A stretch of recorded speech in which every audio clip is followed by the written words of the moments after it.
તો મધ્ય પૂર્વમાં વણસેલી સ્થિતિ વચ્ચે દુબઈમાં કેટલાક ગુજરાતીઓ ફસાયા છે. દુબઈથી વીટીવી ન્યૂઝ સાથે ગુજરાતીઓએ વાતચીત કરી.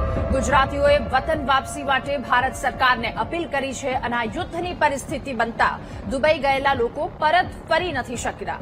ફ્લાઇટ્સ રદ થતા દુબઈમાં જ આ ગુજરાતીઓ અટવાયા છે. ત્યારે દુબઈમાં અટવાયેલા ગુજરાતીઓ હાલ સુરક્ષિત હોવાની માહિતી સામે આવી છે. ત્યારે ભારતીય એમ્બેસી સતત તેમના સંપર્કમાં છે. સુરક્ષિત રીતે તેમને ત્યાંથી ફરી વતન વાપસ લાવવા માટે તમામ પ્રયત્ન કરવામાં આવી રહ્યા છે.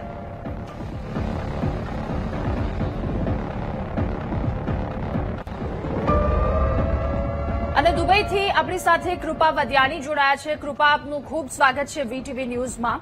કૃપા, પહેલા તો આપણી પાસેથી એ જાણવું છે, સમજવું છે હાલની ત્યાંની પરિસ્થિતિ શું છે. ત્યાં લોકો ફસાયા છે અને સતત જે હુમલાઓ થઈ રહ્યા છે, શું પરિસ્થિતિ છેલ્લા 24 કલાકની સ્થિતિ શું રહી છે? એ વધુ વણસી છે કે પછી હાલ નોર્મલ છે બધું? હાલ તો બેન બધું નોર્મલ છે. આજથી બધી ઓફિસ ને પણ ચાલુ થઈ ગયું છે.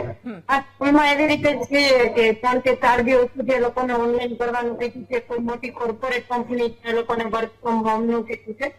બાકીનો જે દુબઈ નો એરિયા છે એ બધું ચાલુ છે અત્યારે.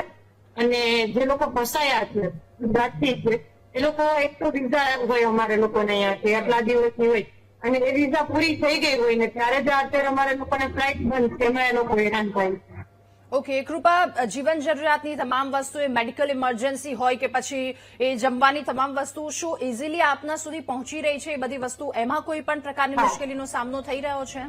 હા, ના, કોઈ પણ તકલીફ નથી હાલ અત્યારે. અમારા એરિયાની જે વાત કરું છું એ મુજબ અહીંયાના બધા ગ્રોસરી સ્ટોર ચાલુ છે, મેડિસિન જે કંઈ જોતું હોય એ બધું ફાર્મસી ચાલુ છે, હોસ્પિટલ ચાલુ છે. મતલબ આખું માર્કેટ જે અહીંયાનું છે એ બધું અત્યારે ચાલુ છે. ઓકે, આસપાસના વિસ્તાર અથવા તો આપના એ વિસ્તારમાં વોર સાયરન વાગી રહ્યા છે. સુરક્ષિત રહેવા માટે શું સૂચનાઓ આપવામાં આવી રહી છે? મેઇન તો એક કે અત્યારે બને ત્યાં સુધી ટ્રાવેલિંગ ના કરો, કેમ કે મેઇન જો અમારા લક્ઝરી આખા એરિયા હતા, જેમ કે પામ બીચ સાઈડ જે હોટલ પર બ્લાસ્ટ થયો, મોલ ઓફ એમિરેટ સાઈડ થયું છે, એ બધું અમારા અહીંના મેઇન એરિયા છે જ્યાં લોકો બહુ ફરવા માટે જતા હોય છે. તો એટલે એના માટે એમ કીધું છે કે બને ત્યાં સુધી કોઈ બહાર ના જતા, ટ્રાવેલિંગ ના કરતા, સેફ ઝોનમાં રહેજો, નીડની જેટલી વસ્તુ હોય પહેલેથી રાખજો. અત્યારે બધું માલ કાબુમાં છે, પણ તો એમ કીધું છે કે ભાઈ સેફટી રાખવી જરૂરી છે અત્યારે.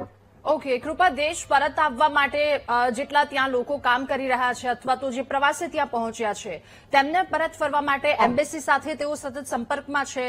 શું કોઈ મદદ મળી રહી છે?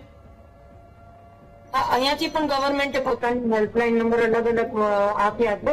જેમ કે ટ્રાવેલર્સ માટે અલગ છે, એના લોકલ્સ માટે અલગ છે, ક્યાંય આજુબાજુ કોઈ વસ્તુ નવી દેખાય તો એની માટે નંબર અલગ છે, જેથી કરીને લોકો અલગ અલગ જે પણ પ્રશ્નો ઉભા થતા એની માટે અલગ ધ્યાન આપી શકે. નહીં કે કોઈ 1 કે 2 નંબર આપી દીધા હોય કે ભાઈ આમાં બધા ફોન કરશું એવી રીતે.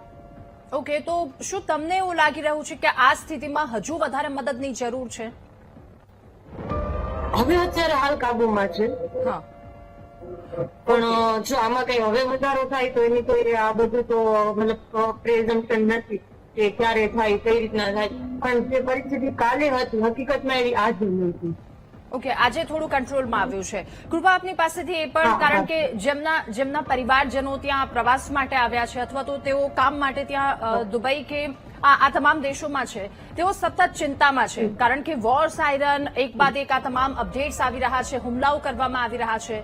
આપના તરફથી કોઈ વાત અહીંયાના લોકોને કે કોઈ પણ પ્રકારની ચિંતા કરવાની જરૂર નથી, પરિસ્થિતિ કંટ્રોલમાં છે કે શું છે, એ માહિતી આપના તરફથી? જી બેન, જરૂર. આ કેવું જરૂરી પણ છે કે અહીંની ગવર્મેન્ટ અને ઇન્ડિયાની ગવર્મેન્ટ બંને સપોર્ટ કરે છે. પેલી વાત, અને જેના બી ફેમિલીના કોઈ પણ મેમ્બર દુબઈ રહેતા હોય ને હાલ બાકીના મેમ્બર ગુજરાતમાં હોય કે દેશના કોઈ પણ ખૂણામાં હોય, એને બસ એટલું જ કહેવાનું, જ્યાં સુધી તમારી ફેમિલીના લોકો તમને ના કહે ને તમારે આવી પરિસ્થિતિ છે, ત્યાં સુધી કોઈ પણ જનરેટેડ વિડીયોનો કે ભરોસો નહીં કરતો.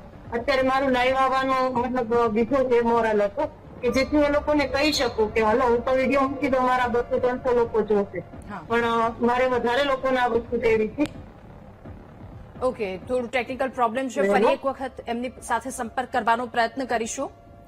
તો જી કૃપા, આપની વાત રજૂ કરશો. જી આવે છે અવાજ? હા, આવી રહ્યો છે.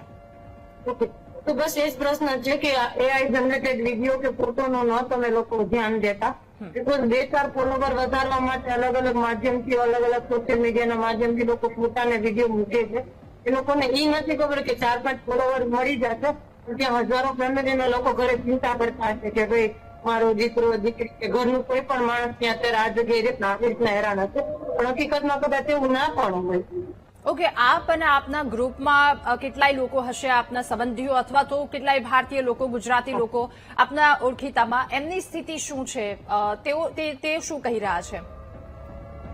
એ લોકોને બી જેમ કે મારા ફ્રેન્ડ અલગ અલગ એરિયામાં વર્ક કરે છે તો મેં આજે સવારે જે લોકો હારે વાત કરી કે કઈ એવી રીતનું હોય તો કેજો. બીકોઝ હું ઘર દુબઈમાં રહું છું. એ લોકો એવું એમ છે કે અત્યારે જે સાંસ પડી ગયું ને એના લીધે બહુ ઠીક છે.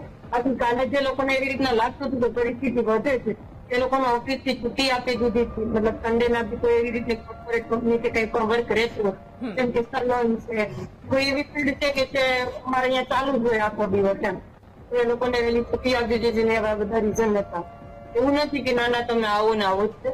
જી જી, કૃપા આપ પણ આપનું ધ્યાન રાખજો. તમામ જે લોકો ત્યાં ફસાયા છે અથવા તો જેઓ પ્રયત્ન કરી રહ્યા છે, આભાર આપનો અમારી સાથે જોડાવા બદલ, આ તમામ માહિતી સાથે જોડાવા બદલ. તો હાલ